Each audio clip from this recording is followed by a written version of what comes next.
इस वीडियो में हम सीखेंगे कुछ नई इंग्लिश वोकैबुलरी, यानी हम पढ़ेंगे वर्ड्स, अल्फाज, मीनिंग्स, उनके मानी एंड सेंटेंसेस और उनके जुमले।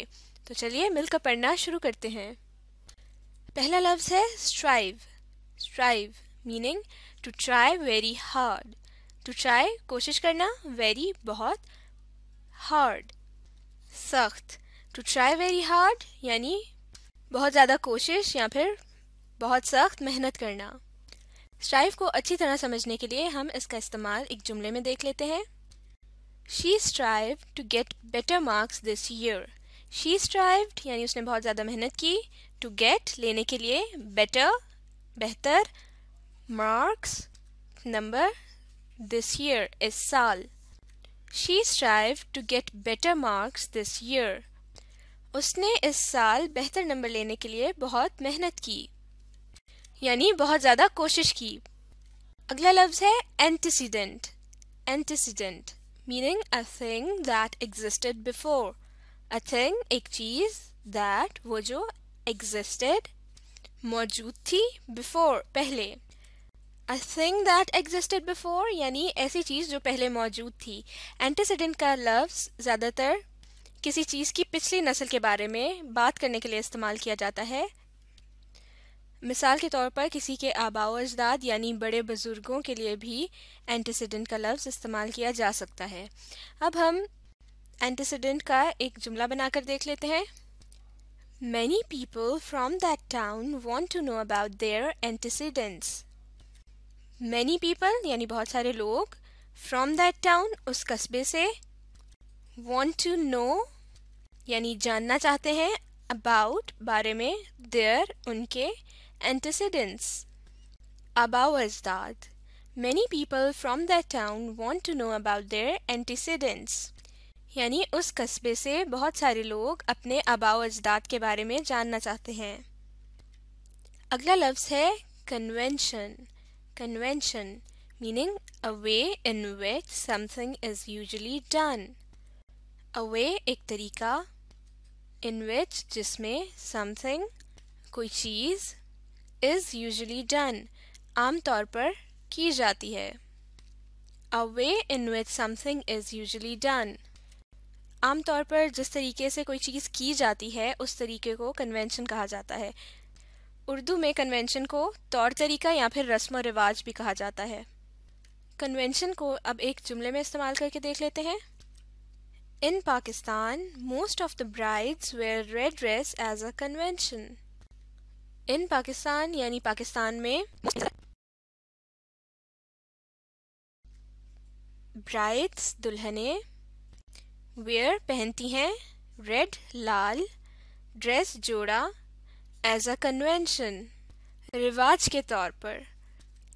In Pakistan, most of the brides wear red dress as a convention.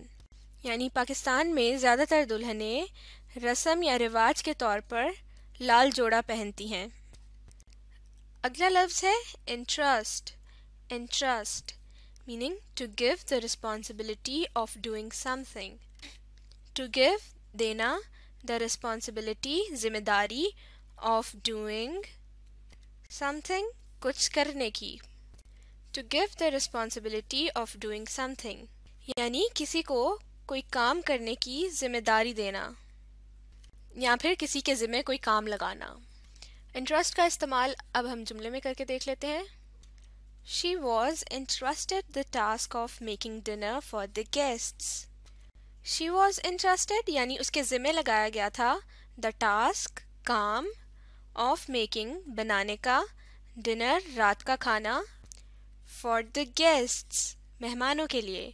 She was entrusted the task of making dinner for the guests यानी मेहमानों के लिए रात का खाना बनाने का काम उसके ज़िम्मे लगाया गया था। या फिर इस तरह कह लें कि मेहमानों के लिए रात का खाना बनाने की जिम्मेदारी उसकी थी। अगला वर्ड है leisure। leisure meaning free time without work और duties to do. Free time यानी फारिग वक्त, विदाउट वर्क यानी जिसमें काम नहीं होता या काम के बगैर, और या ड्यूटीज फ़राइज़ या ज़िम्मेदारियाँ, टू डू करने के लिए, फ्री टाइम विदाउट वर्क और ड्यूटीज़ टू डू। तो लेजर कहते हैं फारिग वक्त को जिसमें आपको कोई काम नहीं करना पड़ता। जुमले की मदद से समझने की कोशिश करते हैं। She spends her leisure time reading novels.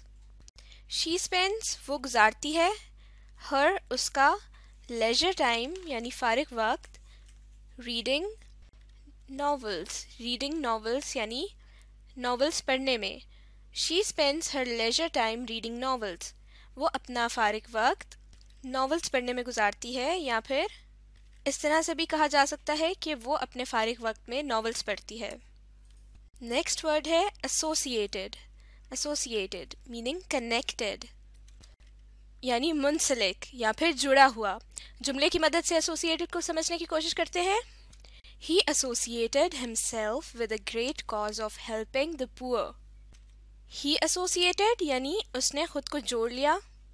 he associated का मतलब होता है उसने जोड़ लिया, himself अपने आप को, with a great cause यानी एक अजीम मकसद के साथ, of helping मदद करने का, the poor गरीबों की। He associated himself with a great cause of helping the poor. उसने खुद को गरीबों की मदद करने के अजीम मकसद के साथ जोड़ लिया, यानी वो एक अच्छे मकसद के साथ जुड़ गया या शामिल हो गया। अगला लफ्ज़ है अपराइट। अपराइट मीनिंग ऑनेस्ट, ईमानदार। अपराइट का इस्तेमाल अब हम एक सेंटेंस में करके देख लेते हैं। He is upright in his dealings. He is वो है, upright ईमानदार, in में his उसके, dealings यानी लेन देन के मामलात। He is upright in his dealings यानी वो अपने लेन देन के मामलात में ईमानदार है। अगला लफ्ज़ है nurture। Nurture meaning to take care and to protect someone while they are growing. To take care ख्याल रखना, and और to protect हिफाजत करना, someone किसी की, while जबकि, they वो are growing बढ़ रहे हैं। To take care and to protect someone while they are growing यानी जब कोई बढ़ रहा होता है तो उसका ख्याल रखना और उसकी हिफाजत करना। उर्दू ज़बान में नर्चर के लिए बहुत सारे अल्फाज का इस्तेमाल किया जाता है, मिसाल के तौर पर परवरिश या फिर देखभाल करना। अब हम नर्चर का इस्तेमाल एक जुमले में देख लेते हैं। She wants to stay at home and nurture her children.